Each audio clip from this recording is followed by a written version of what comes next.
According to Daily Beast, over the past 40 years, there have only been a handful of young new joiners to the British royal family, and, by a quirk of fate, they have all been female. Diana, Kate, Prince Edward's wife Sophie, and Prince Andrew's, sort of, ex-Fergie, all have received an enthusiastic public reception, but none has been quite like that enjoyed by the newest member-to-be of the royal family, Meghan Markle, who this week moved one step closer to total assimilation into the royal way of life when she deleted all her known social media accounts. Novelty could well be a factor in her astonishing public popularity, both nationally and internationally of course, but still the contrast between how Meg, as she is increasingly dubbed by the British press, has been received and the current disinterested attitude to Kate Middleton, the fact of her third pregnancy has failed to register on large sections of the population, is glaringly obvious. Partly it's a function of the speed with which the relationship developed.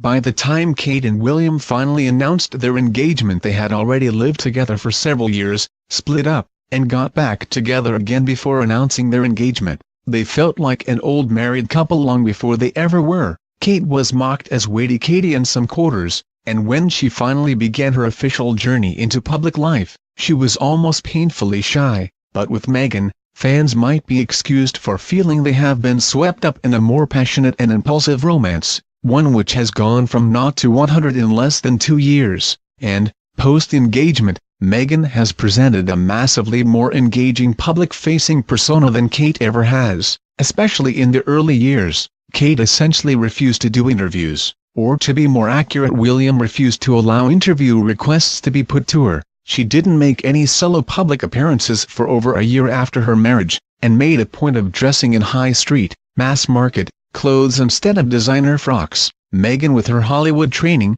has been the diametric opposite. It was Meghan who took the lead in their joint interview, Meghan who has walked away from Harry's side at public engagements, enthusiastically meeting and greeting the public on her own, usually introducing herself with a warm and assured, "Hi, I'm Meghan." Robert Lacey, the historical consultant for the Netflix series The Crown, points out that this week, when Harry and Meghan did an engagement in Brixton, there were huge crowds. It was on all the front pages, but that the day before, William and Kate had done something for their charity Place to Be, also in London, and it was virtually ignored, as if the Duchess of Kent or some minor royal had been to call, says Lacey. We had this before, of course, the younger sibling overshadowing the older, with the excitement that surrounded Princess Margaret and Lord Snowdon back in the early 1960s. The Queen was already being seen as rather boring. She was retiring from public life a little to have Andrew and Edward, and the story of Margaret, hooking up with a trendy photographer who was the epitome of swinging London,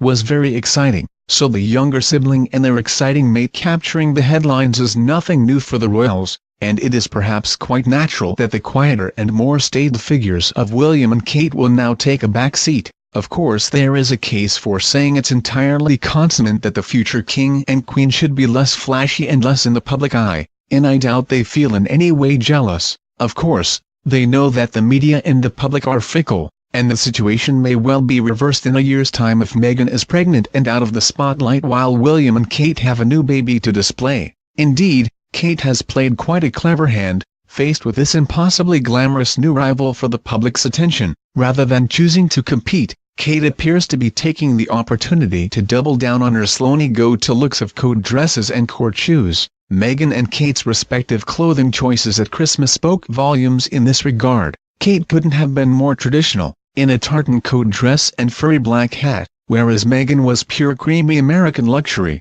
She wore a scintilla camel-colored wrap coat, estimated cost $1,295, a matching suede Chloe Pixie bag, $1,550, and a fabulous pair of Stuart Weitzman over-the-knee boots, around $800, the likes of which have certainly never graced Sandringham before. There seems little doubt that the swarms of media that previously materialized whenever Kate was due to make an outing will now transfer their attentions to Meghan, and little surprise, say industry insiders, you have the shiny exotic Bond girl and diamond killer Louboutins, versus the nice girl who can't get enough LK Bennett, says one fashion editor. Meghan is not in danger of eclipsing Kate, she already has. People are just so bored of Kate's looks, no glitz, no skin. Kate is pretty but Meghan is major fireworks. She's the one people are interested in now. Kate and William have spent much of their married life begging the media to leave them alone. Now they have their wish, and it will be interesting to see how they like it. Thank you for watching.